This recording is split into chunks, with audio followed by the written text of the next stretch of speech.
And now we have the last part of our discussion on atomic and nuclear physics. Examples part 3, wherein we look at four more examples or four more sample problems.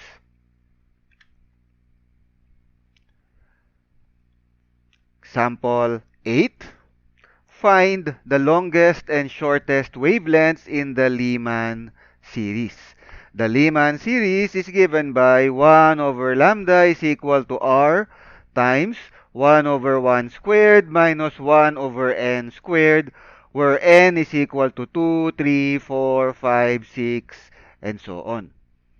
For n, we can see that the smallest value of n smallest value of n is 2, and the highest value of n may be considered to be infinite.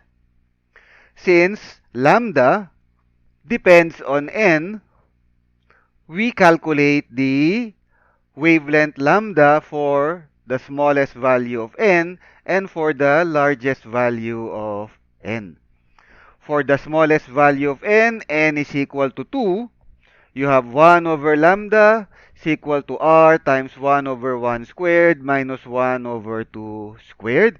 We are able to calculate lambda 2, 1.215436038 times 10 to the negative 7 meters.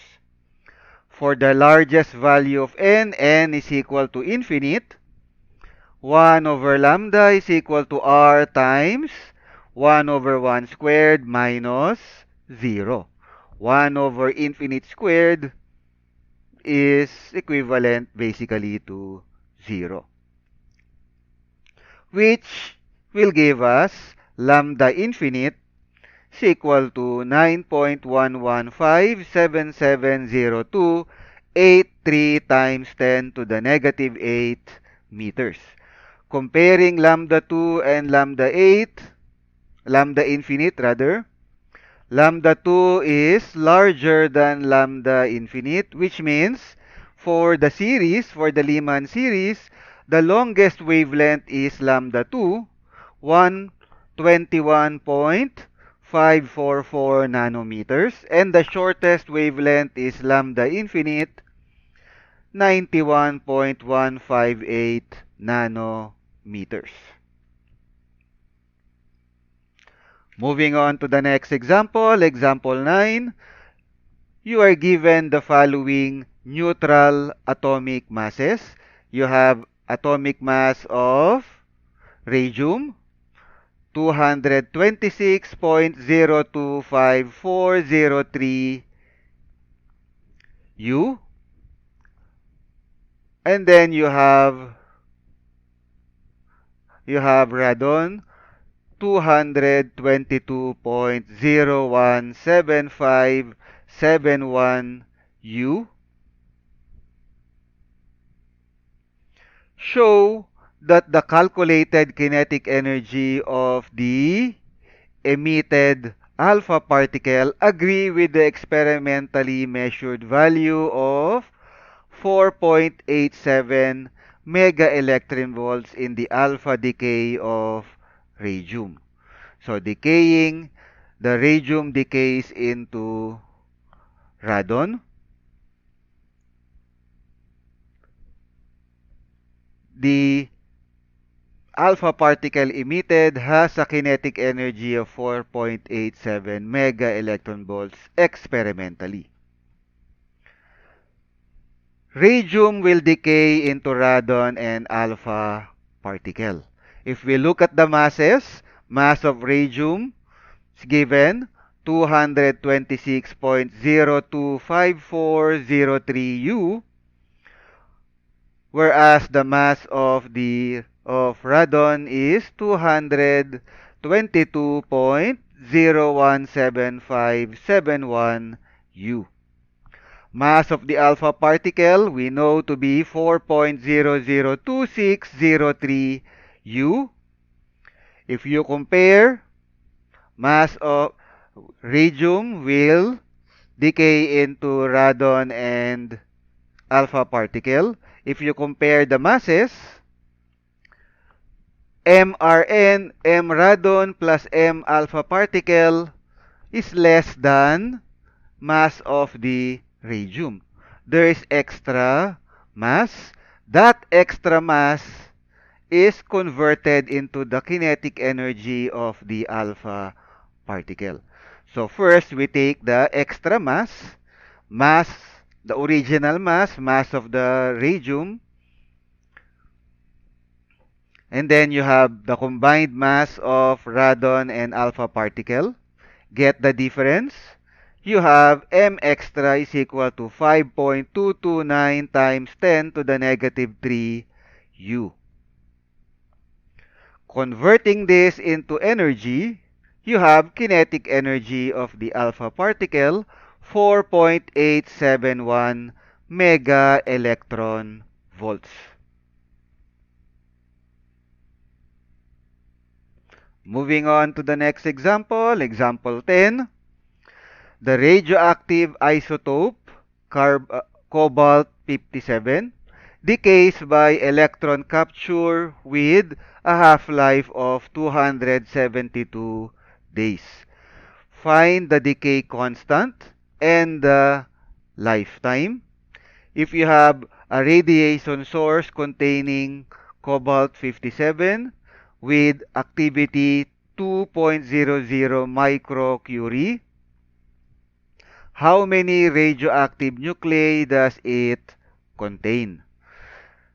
So given half-life, T1 half, 272 days, or 2.35 times 10 to the 7 power seconds. The decay rate or the activity is given at 2.00 microcurie or 2.00 times 10 to the negative 6 curie.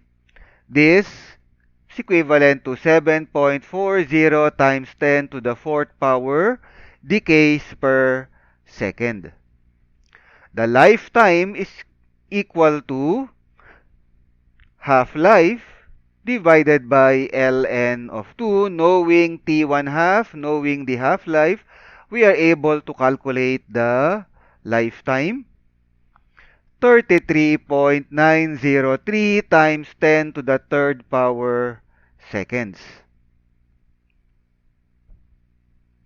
The decay constant is just 1 over the lifetime, 1 over T mean. Knowing T mean, knowing the lifetime which we have just calculated, we are able to calculate the decay constant. 2.950 times 10 to the negative 8 per second.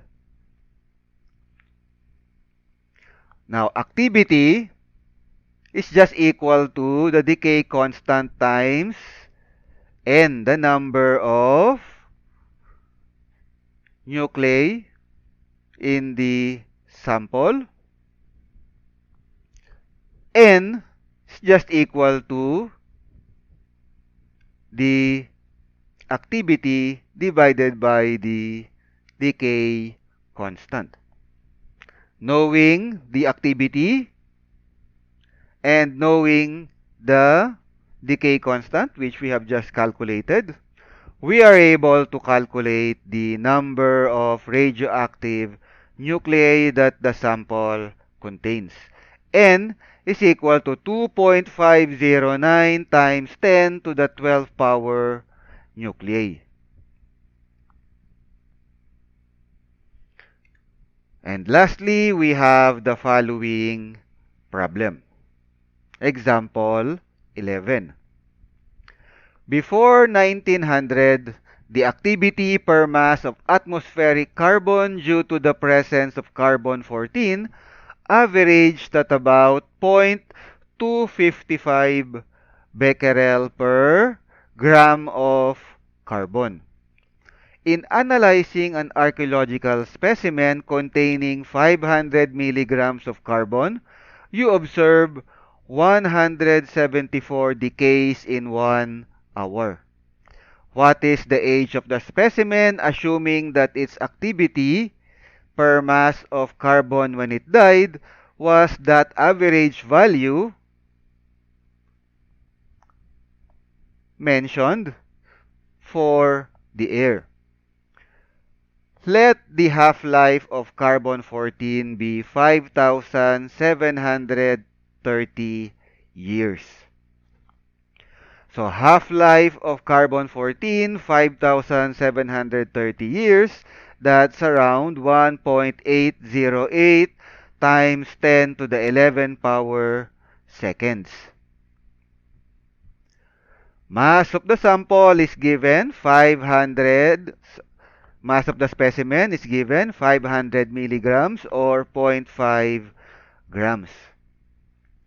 For the average value of the activity given, before 1900, the average value of the activity is 0.255 becquerel per gram. We have 500 milligrams or 0.5 grams of carbon. We are able to get the activity 0.255 becquerel per gram times 0.5 grams. That will give us 0.1275 decays per second. So this is the activity before the 1900.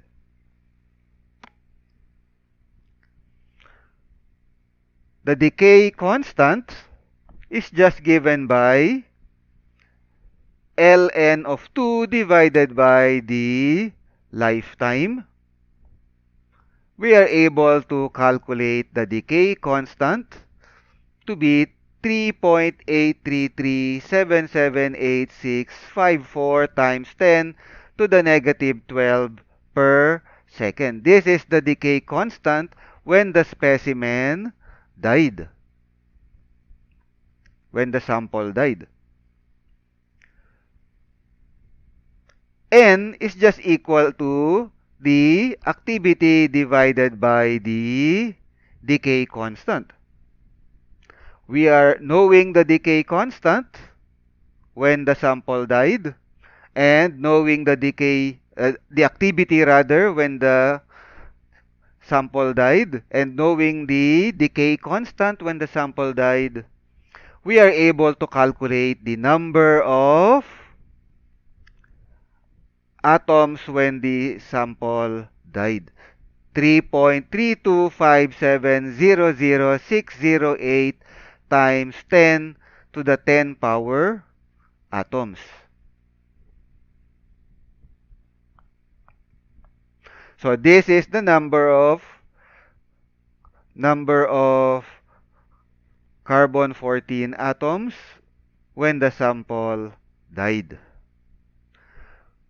In terms of determining the age of the sample, determining when the sample died, this will be our starting number for the number of atoms. So at present time, let the initial number, the original number of the atoms be equal to the n that we calculated, 3.325700608 times 10 to the 10 power atoms. At present time, the decay rate is given by the problem.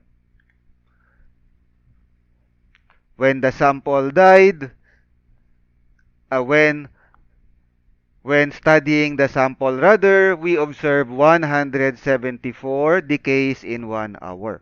So at present time, the decay rate is given by 174 decays per hour or 0.0483333 and so on decays per second. And again, the number of atoms is just equal to the decay rate divided by the decay constant. The decay constant, we already know,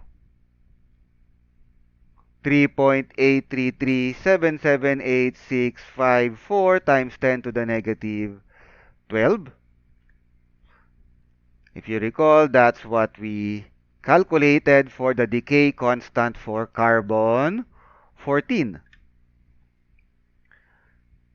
Knowing the decay rate and the decay constant, we are able to calculate the current number of atoms, 1.260723106 times 10 to the 10 power atoms.